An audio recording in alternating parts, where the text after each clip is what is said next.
Delhi blast બાદ Surat police પણ એલર્ટમાં। Bus station, railway સ્ટેશનમાં પોલીસનું સઘન ચેકિંગ। શહેરના તમામ અલગ અલગ વિસ્તારોમાં તપાસ હાથ ધરાઈ છે। શંકાસ્પદ વ્યક્તિઓની પણ પૂછપરછ કરવામાં આવી રહી છે। સીસીટીવી કેમેરાની મદદથી તમામ જગ્યા પર પોલીસ નજર રાખી રહી છે। દિલ્હીમાં જે પ્રકારે શંકાસ્પદ બ્લાસ્ટની ઘટના સામે આવી હતી ત્યારબાદ હવે ગુજરાત પોલીસ પણ એલર્ટ મોડમાં આવી છે। ત્યારે હાલ સીધા દ્રશ્ય જોઈ શકો છો સુરત રેલવે સ્ટેશનના કે જ્યાં જે ચેકિંગની કામગીરી છે તે પોલીસ દ્વારા હાથ ધરવામાં આવી રહી છે। ગઈકાલ રાતથી જ સુરત પોલીસ છે એલર્ટ મોડમાં આવી છે। ત્યારે હાલ આ સીધા દ્રશ્ય જોઈ શકો છો। રેલવે સ્ટેશન બહાર પણ પોલીસની સઘન કામગીરી છે હાથ ધરવામાં આવી રહી છે। વાહન ચેકિંગની કામગીરી પોલીસ દ્વારા છે કરવામાં આવી રહી છે। જે પણ યાત્રીઓ રેલવે સ્ટેશનની બહાર આવે છે તે યાત્રિકોનો સામાન છે તેમની ચકાસણી પણ કરવામાં આવી રહી છે।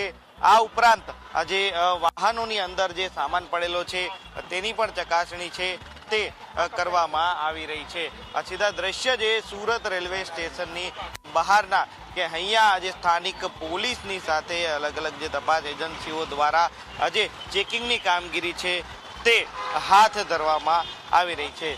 લોકોના ગાડીમાં જે પણ પ્રકારના જે બેગો છે તેની અંદર કોઈ શંકાસ્પદ વસ્તુ છે કે નહીં તેની પણ તપાસ છે અહીં કરવામાં આવી રહી છે। ત્યારે હાલ આ સીધા દ્રશ્ય જોઈ શકો છો કે રેલવે સ્ટેશન બહાર આ પ્રકારે મુસાફરોના બેગની ચકાસણી પણ પોલીસ દ્વારા છે હાથ ધરવામાં આવી રહી છે। આ સીધા દ્રશ્ય છે બેગની અંદર કપડાં કે પછી અન્ય વસ્તુ છે કે નહીં તે બાબતની તપાસ પણ છે પોલીસ છે કરી રહી છે।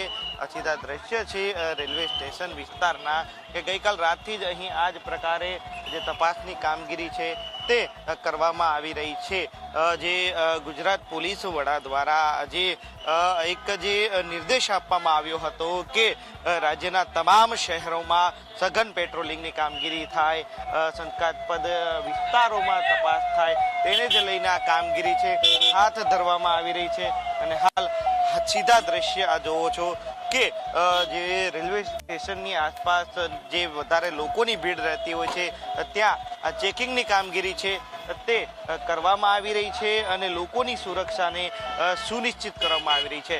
ખાસ કરીને રેલવે સ્ટેશન અને બસ સ્ટેશન વિસ્તાર એવા હોય છે કે જ્યાં રોજના હજારો મુસાફરોની અવરજવર હોય છે અને શંકાસ્પદ હિલચાલને લઈને આ જે કામગીરી છે તે હાથ ધરવામાં આવી રહી છે। શંકાસ્પદ વ્યક્તિઓની પૂછપરછ કરવામાં આવી રહી છે। સીસીટીવીનું મોનિટરિંગ છે તે સતત અહીં કરવામાં આવી રહ્યું છે। આ ઉપરાંત જો કોઈ વ્યક્તિ પર શંકા જણાય તો તેના ડોક્યુમેન્ટથી લઈને તમામ બાબતોની ખરાઈ પણ જે કરવામાં આવી રહી છે। એટલે કે જે પ્રકારે દિલ્હીની ઘટના બની તેને જ લઈને એલર્ટ મોડ પર ગુજરાત પોલીસ જોવા મળી રહી છે અને સુરત પોલીસ કમિશનર પણ ફિલ્ડ પર જોવા મળી રહ્યા છે। તેમને તમામ પોલીસ અધિકારીઓ, સુરત ક્રાઇમ બ્રાન્ચ સહિતની એજન્સીઓને પણ અલગ અલગ જગ્યાઓ પર તપાસ હાથ ધરવાના આદેશો આપ્યા છે।